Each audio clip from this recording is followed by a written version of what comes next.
I'm here with the one and only Brian Sommer. This is my first mini interview, so Brian, care to introduce yourself?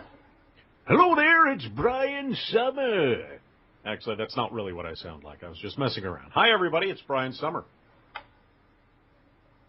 And how are you, Wolfie the Great? Do I refer to you as Madam Wolfie or just Miss the Great, or what do you prefer? Anything's fine. Anything's fine, all right. How about just Wolfie? Yes, that works. Hi, Wolfie. How are you? I'm good. How are you? Excellent. Thank you. I'm doing quite well. So what made you want to get into voice acting? What made me want to get into voice acting? That's a very good question. I was inspired by a lot of the old time voice actors from what's called the golden age of radio. So people like Paul Frees and Dawes Butler and people like that. So it was always an interesting thing to me, growing up listening to the animation and also old radio shows and things, that these actors could give all of this emotion and play the scene with nothing but their voices. So it was intriguing to me, and I started delving more and more into it and found it really appealing, and eventually ended up training at a voiceover academy here in the San Francisco Bay Area called Voice Tracks. And currently I'm actually teaching there, so it's kind of the big circle of life thing. So what would you be doing if you weren't voice acting? Ooh, good question. I like that one. Let's see, what would I be doing if I wasn't voice acting? I would be living in a cardboard box behind a grocery store, probably, because I don't know if I'm good at anything other than that. Wow, that's a very good question. What would I be doing? Maybe working for Disney somehow. Maybe working at Disneyland. That would be fun. Disneyland's one of my favorite spots on the planet, so maybe being a cast member at Disneyland. That sounds like fun. Yeah. How hard was it for you to get into voice acting? Well, it is, you tell people that you're a voice actor, and almost every single time their first question is, how did you get into that? Because it isn't a very well-known offshoot of acting. It's one of the more interesting disciplines when it comes to the acting craft.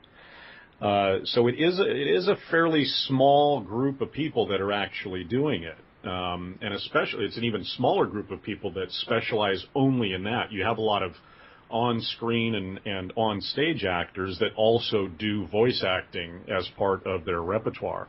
But I am strictly a voice guy. That's all I do. I have no interest in getting on stage, no interest in getting in front of a camera.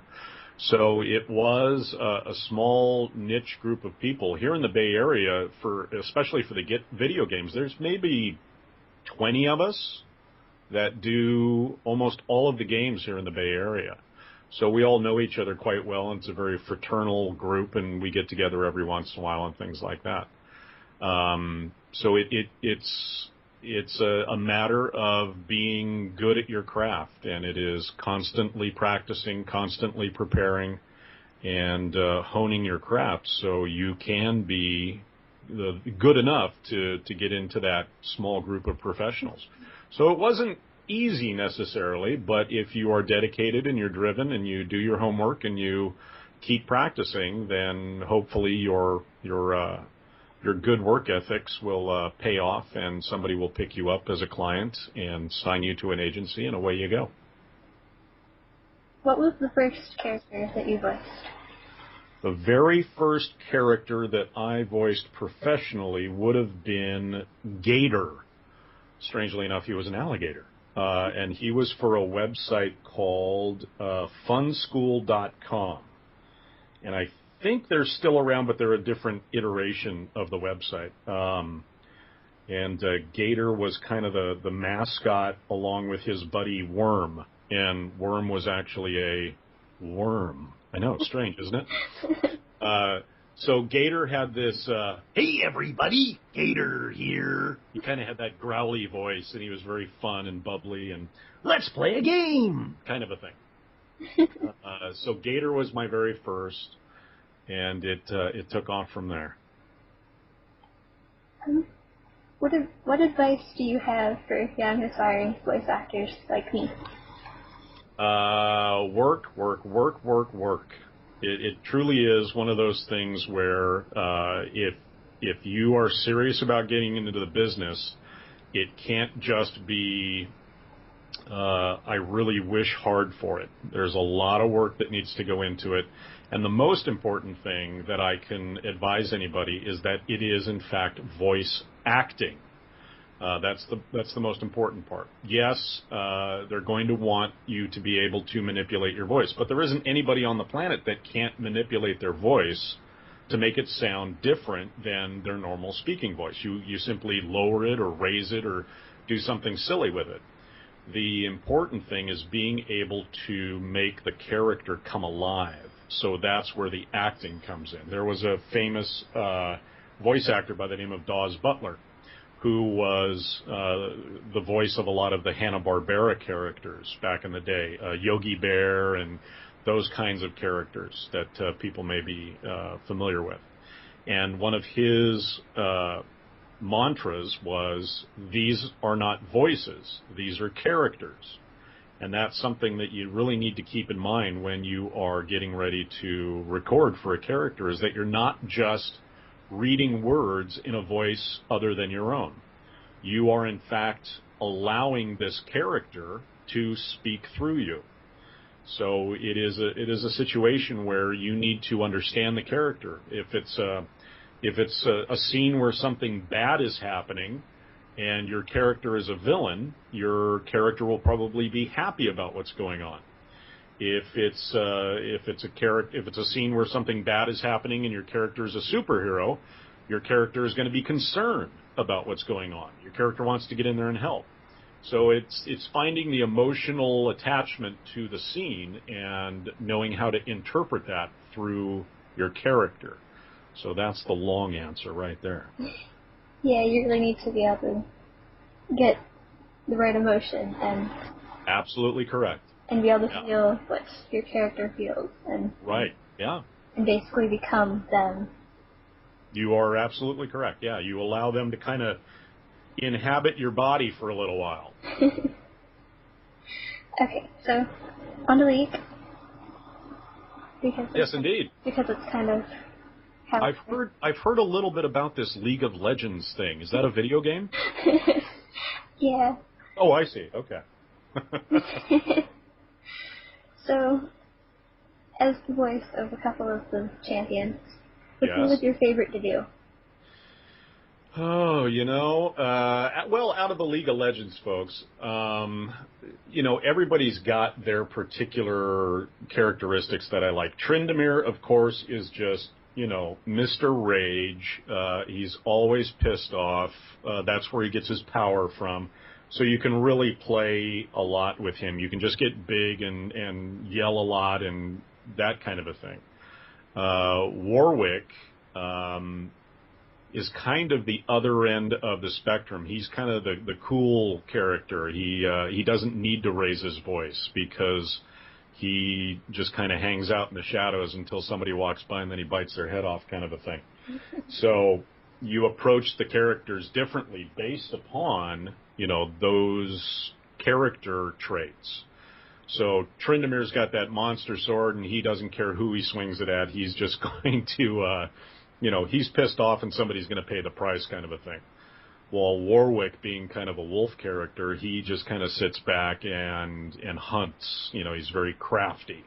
So his delivery would be a little bit different. And then, who doesn't love a Yeti running around every once in a while? So Willem the Yeti, he's just a lovable guy. And so all the characters have their quirks about them that are fun when you're recording them, because you're going to take those character traits and you get to play with them a little bit and explore with them. So even if they were saying the same things, if the line was the same for each character, Tryndamere, Warwick, and Willem would all deliver them in a different way because of who they are.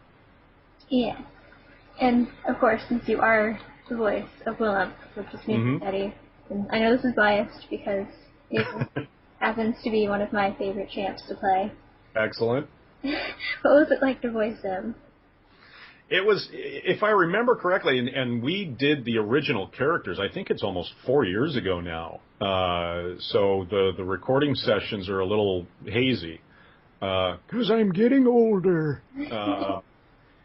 But Willamp, if I remember correctly, he was kind of a last-minute addition, and at the time when we were recording it, it was just these guttural sounds, that kind of a thing. So we just kind of played with it and experimented in different placements in the mouth and in the throat and things like that to try and get an interesting sound. And then the directors and the producers had the idea that they want him to vocalize a little bit. So we just sort of made up words for him. We made up this Yeti language. And we just recorded a few words here and there to add to the soundtracks. So he was fun because we were sort of making him up as we went along. Yeah, Nunu has definitely been one of my favorites since joining the league. Good. I'm sure Christina Uoa would appreciate that. She was the actress who voiced Nunu. Yeah, I enjoy all of the champions that she's voiced. Yep, a very talented gal. Mumu being my first champion that I personally bought, and then there you go.